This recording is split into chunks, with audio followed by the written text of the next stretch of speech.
हाय, good morning.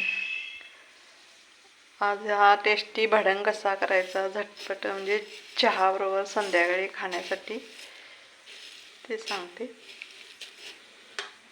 त्यासाठी 1 वाटी तेल टाकायचे. हे अर्धा किलो चिरमुरे आहेत, मग याला 2 वाटी तेल टाकले. शेंगदाणे पाव किलो आणि ही डाळ पाव किलो आणि कढीपत्ता, चटणी, मीठ आणि बारीक साखर.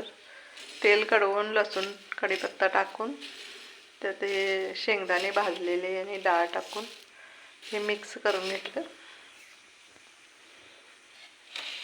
आणि हे असं आता सर्व करायचं. हे चिरमुरं घेऊन भडंग घ्यायचं आणि यामध्ये असं पापडी घालायची आणि कांदा आणि लिंबू याच्यावर टाकायचं आणि हा भडंग सर्व करायचा. खूप टेस्टी लागतो चहा सोबत खाण्यासाठी. सो गाईस, सबस्क्राईब करा.